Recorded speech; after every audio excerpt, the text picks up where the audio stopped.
In this video, I'm going to share 7 stats that throw a light on female entrepreneurs' behavior when it comes to cash flow in their business. This video will also make you knowledgeable about the business landscape that you are currently operating in right now so that you don't get unexpected surprises in your business. In some cases, you also get pointers how to navigate it well.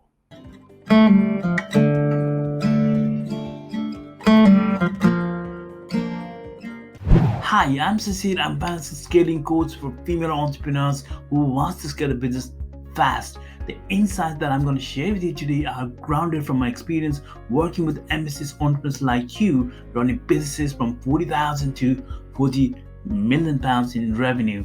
So let's do this. It is my mission to help female entrepreneurs create robust businesses by helping them to create, control, and compound cash flow. This video is another small step towards that mission. I want this video to be a wake-up call to female entrepreneurs around the world. It would be great if you as female entrepreneur watch this video and compare against the stats that I've gathered and shared with you today. Number 1, 88% female entrepreneurs earn less than $100,000. According to 2018 State of Women-Owned Businesses report commissioned by Amex, 88% women-owned businesses earn less than $100,000. This is after 82% of small businesses fail because of cash flow problems, and out of the remaining 18%, 88% earn less than $100,000. In this day and age, with inflation taken into account, how far can you go with $100,000 revenue? It is not enough to support a good lifestyle, let alone a lavish lifestyle, because out of that $100,000, only a fraction will be your personal net income. I'm sure that you'll agree with me. You didn't give your blood, sweat, tears, and even sacrifice your family time just to meet your basic needs. If you are experiencing a similar situation in your business, you're not alone. This is the scenario with most female entrepreneurs because 88% means large majority, and all these entrepreneurs experience the challenges that come with low revenues and low resulting profits. The other day, a female entrepreneur reached out to me on LinkedIn and said, "There is something you can really help me with. I need about 15 to 20 minutes on Zoom with you. Basically, I want to understand what expenses and taxes that I need to budget on and what revenues to shoot for so that I can take 10K a month home. This will help me think about my business more strategically and set ambitious goals for the future. Could we do this?" So how can one take home 10K a month every month consistently and also understand budgeting, taxes, revenue goals to make it work? Well, the short answer is work with someone who can show you the shortest path to get you there, or you can learn and earn. It is not possible to teach you how to do this. In this video, I've written a comprehensive walkthrough how to make more profit in your business step by step and hence increase your personal income. You can check out the link in the description below. If you are thinking you could also benefit from having 15 minutes Zoom session with me where you can have a proven path of making 10,000 a month income and want to find out how it all works, then I've opened few spaces on my calendar and you can book a session by clicking on the link in the description below. Number 2, 840 pound expenses not claimed on average. Did you know, according to research conducted by ANNA Money, self-employed businesses lose on average 840 pounds, that's around $1,100, because of unclaimed expenses.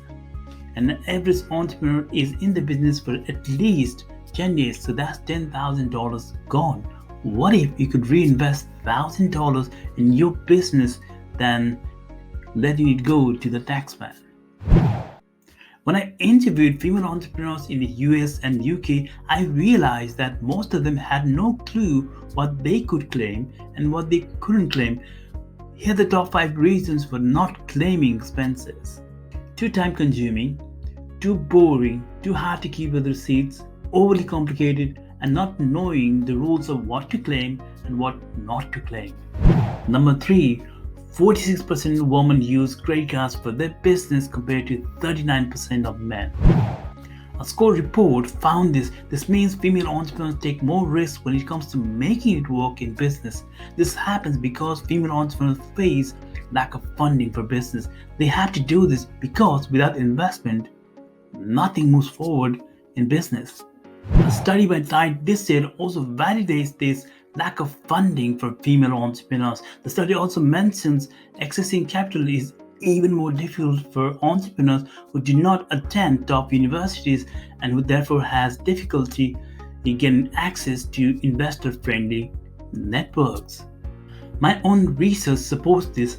Out of 25 one-on-one interviews that I conducted as long-form research that I did to help female entrepreneurs, lack of cash flow was by far the biggest challenge that they face while trying to grow the business. So if you are watching this video and thinking, well, I have the same challenge, then you're not alone. And the good news is, you can take actions to improve your cash flow. I have published videos on how to solve cash flow problems as a new business or as an existing business, and also on strategies to improve cash flow. You can check out the videos depending on wherever you are in your business journey right now. For a limited time, I've opened a few spots on my calendar to help female entrepreneurs through a 15-minute discovery session. If you want to get ideas how to fix your cash flow problems or create more cash flow in the business, then book a session using the link in the description below. And with that, let's move on. Number 4, female entrepreneurs tend to have more cash on hand than men. According to a 2019 report conducted by JP Morgan Chase, female entrepreneurs tend to have more cash on hand despite earning less revenue, and they do it out of necessity more than anything. I also did my own research and I found out from my conversation with female entrepreneurs, they are more resourceful than men. A female entrepreneur that I interviewed during part of the research asked me, Shishir, how do I prioritize spend in my business? So I made a video to help her. So if you have cash on hand, or if you have short on cash and you want to come up with a financial strategy of how to prioritize spend in your business so that you get a better ROI of your hard-earned cash, then you will find this video helpful. You can watch it here. Let's move on. Number 5, women are far better at crowdsourcing campaigns than men. This means women raise more money when they run a crowdsourcing campaign, whereas men do better at raising money through user sources like banks and venture capital. In traditional face-to-face fundraising scenarios, women has much more difficulty getting funds from investors, and that's what's been the biggest obstacle in their entrepreneurship journey.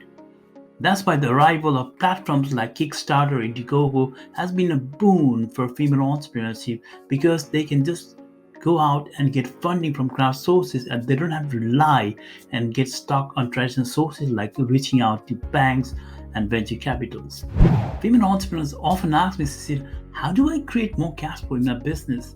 The answer is simple. You create more cash flow in the business by increasing profit in the business, as well as having systems and process to collect the payments on time. You can also sell investments in your business and also raise finance to get more cash in your business.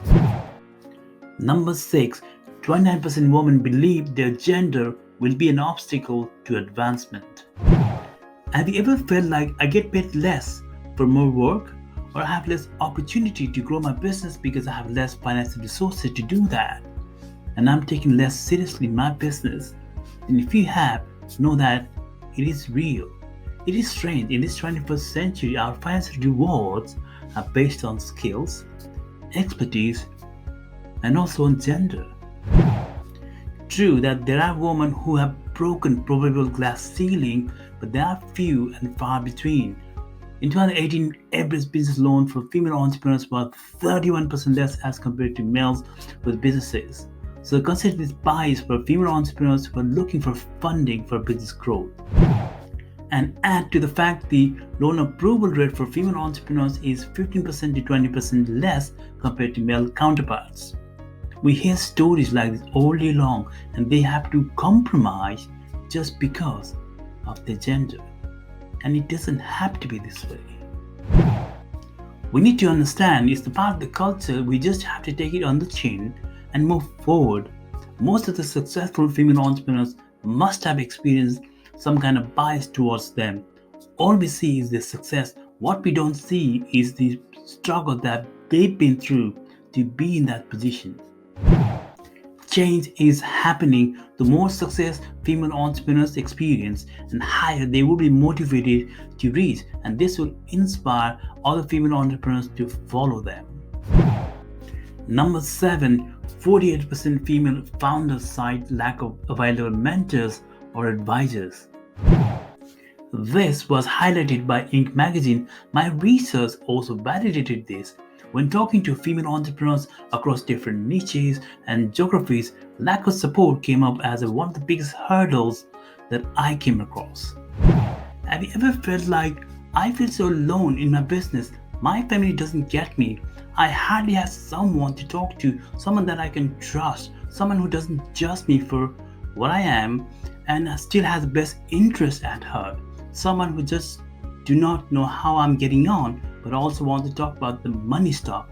A course comes in handy if you are experiencing this challenge. Think about it. Instead of approaching the banks and investors with no clarity on how much you need to borrow, for how long, what are you going to do with the investments, and when are you going to repay back the loan, you approach them with a clear roadmap. When you do that, the banks and investors will have much more confidence on you that you will be able to repay back the loan on time. If numbers are not your greatest strengths, that's okay. Get someone in your corner.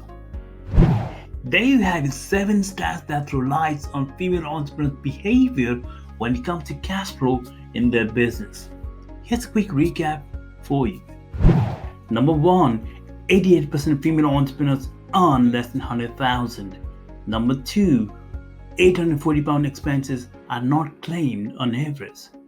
Number 3, 46% female entrepreneurs use credit cards on their business compared to 39% of men.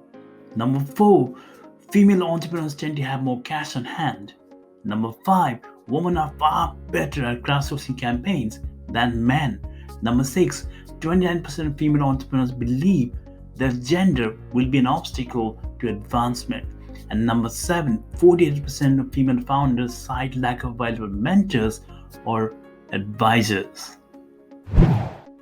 If you got value from this video, then like it and share it. Don't forget to subscribe, hit the notification bell so that you don't miss out on future new videos, which I publish every Tuesday at 4 p.m. GMT. Your comments are my oxygen, so don't forget to comment below. I respond to them all. Now, I would like to turn it over to you. Which of these stats spoke to you? Let me know by leaving a comment below.